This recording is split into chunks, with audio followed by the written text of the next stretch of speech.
here with Steve Shives, the founder of Runaway, and tell us some of your story. What is Steve Shives about before Runaway Campers came up? You know, I did a little bit of everything, and growing up I just kind of had interest in a lot of different things, but not a lot of the usual stuff that kids had an interest in. And it just led me into different types of business ventures eventually. But when I started this, I was buying and selling buses and motor homes, RVs, that sort of thing. I'd buy them and fix them up and turn around and resell them, and just anything I could to make a living, buying and selling just about anything you could imagine. So I know that you started in your backyard. I've been there. So tell us about starting Runaway. What got you started in getting to this form factor and making this size camper? Right. It was interesting. I had a bus that I was actually working on, and I took the motor and the transmission out of the bus, and the rest of it was pretty much junk. It was rusted really bad and everything. I was going to take it to the scrap yard and just get what I could and get it out of my backyard. And when I got to the scrap yard, the guy there said, "No, I can't take that. There's too much fiberglass. There's more fiberglass there than steel, so you're just going to have to get that thing out of here. I don't even want it," is what he told me. And I towed it back home, and my wife said, "I thought you got rid of that." And I said, "Well, he didn't take it." So I didn't know what to do. I was just going to chop it up with a saw and haul the pieces off to the dump is what I planned on doing.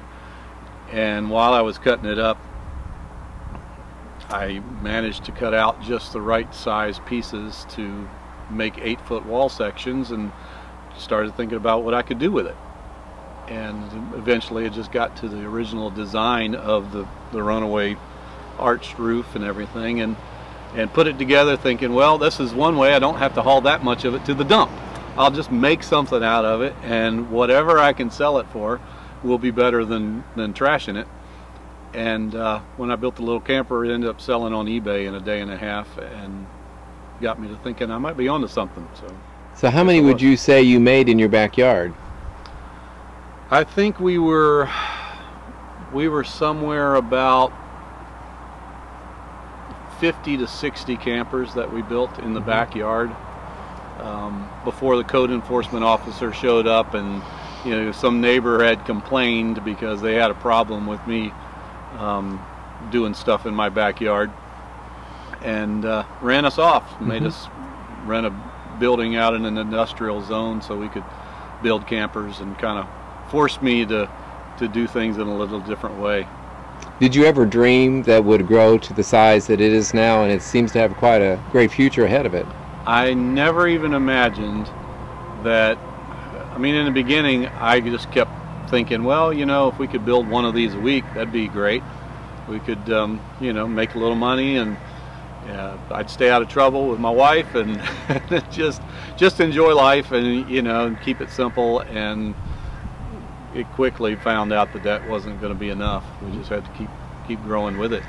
And that was the choice: either grow with it or just stagnate and say, well, this is all we're going to do, not anymore. So I know you passed more than 2,000 campers, and what has been the biggest surprise in building these campers in this journey? Wow, the biggest surprise we've had, aside from code enforcement showing up, or some of our vendors saying that we can't keep up with what you need, or there's been a lot of different things that's just kind of caught us off guard, I guess, along the way. Probably one of the biggest surprises was when a guy contacted me from Australia and wanted to know if we would fill up a shipping container and send them to him, and we ended up shipping 18 campers to Australia. So that was a bit of a surprise, and probably something I wasn't prepared to do, but I agreed to do it anyhow. So we had to learn a whole lot of stuff about preparing things to ship across the country, across the world. So one thing I have found interesting is you are a big proponent of staying debt-free, and that's important to you, isn't it? It is very important to me that we stay debt-free. We started debt-free, and I made the decision early on that we're just going to put X number of dollars into this thing. That's what we could afford, and if the whole thing went belly up and we lost it all, we wouldn't lose it all. So I just committed to saying we're going to do what we can do and let the company grow itself, and so we did. To be honest, I put $10,000 into the business to start with, and I said we're just going to do what we can do with $10,000 and see what happens.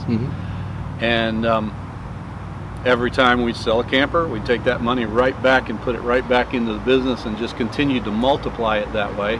And because we were personally debt-free, not just business, but because we were personally debt-free, it allowed us to have that freedom so that every dollar that I made didn't have to go back into paying our own personal debts just to stay afloat. So it allowed us to multiply what we made fairly quickly. And it means a lot to me that our customers keep that mentality. We don't want to be a financial burden on anybody. Still, sometimes people will finance their campers, and most of them make a point to tell us that they don't intend to take very long to pay it off, but they wanted to get it before the summer or something like that. But I really encourage people to try to buy it debt-free, pay for it if you can, save up the money, because I don't want to be the one that people feel like has encouraged them to buy something that they really couldn't afford, and then resent the purchase later on. Well, of course, I own a Runaway camper and I love it, and I tell a lot of people about it, so I'm guessing you just think everyone on earth should own a Runaway camper. What do you have to say to that? Everybody should own a Runaway camper. But the truth is that it's not for everybody, and a lot of times I'll talk with people, and I'm not always at the sales office anymore, so a lot of times I don't get to talk one-on-one with customers or future customers, but I've often told people that they kind of get in their mind, well, this is a certain type of lifestyle or whatever, and it's not RVing, is what I often say to people. This is not RVing, this is camping. The majority of our customers tend to be customers that have enjoyed or feel like they would enjoy camping, but they don't want to lay on the ground, they don't want to put up a tent, they don't want to tear it down in the rain, or or they want to feel secure at night and be able to lock themselves inside, or secure their belongings when they're away. And so this provides that. And so if somebody gets the idea that it's a little more than what it really is, I tend to be honest with people and just say, maybe you need to rethink what your plans are before you go, jumping into a purchase. I actually started thinking in the beginning, who's our ideal customer? I thought, hunters and outdoorsmen, and I really had thought in my mind I knew who our ideal customer was, and then I found that it seemed like in the first 10 to 20 campers that we sold, the majority of our customers were retired women, and it caught me off guard, and then I got to understand from their perspective what they were looking for and what they were thinking about, because there was a lot of retired women that or single women that they don't want a big vehicle to drive, they don't want to have to worry about a lot of high maintenance stuff that's involved in keeping an RV, but they want to get out and they want to go camping, and this gives them that ability to do that, and do it on a budget, but also do it so it's affordable to maintain and easy to maintain. Because I've talked to many of them, including widows, and they say the Runaway camper has literally changed their life because they meet new people and they can go just about anywhere. Right. Yeah. I mean, it's just the simplicity of it, and still the companionship that they find in in building friendships while they're away, and there's a lot of groups of women that camp together and everything, and just really enjoy that time. I think the biggest, the thing that's most valuable to me in this business has not really been the financial aspect of it. I mean, it's grown, and and we've been able to provide for our family. Now 15 plus families are supported through the business as well, and plus what we're able to give financially to charitable organizations in our community and in other places around the world, and that's been a big value. But the family and the community that has just evolved out of this business is something I can't even put a price tag on. We meet people, we hear testimonials from people that meet people. we've had people that have met each other and gotten engaged and married through through the business, and both of them each owning a camper and having that common ground. And you know, it just continues, and you can't make that up. That's not something that you can just, you know, there's no formula for it. It just started happening, and I can really only attribute that as a blessing from God that He's brought people into our lives, because I really believe that people are the most valuable thing that we have while we're alive. That you know, the time we spend with our family, our friends, the people that we meet along the way, and the difference that we're able to make in each other's lives is more valuable than any product you can find on any market. Well, Steve, it's great talking with you this afternoon. And do you have any final words for folks watching this video? Well, you know, I mean, more than anything, I guess it means to me that if I can honor God in some way by the way we treat people, you know, I really want to know that there's a passage of scripture that talks about when Jesus says you'll be welcome into the gates of heaven, and to hear God say one day, "Well done, my good and faithful servant."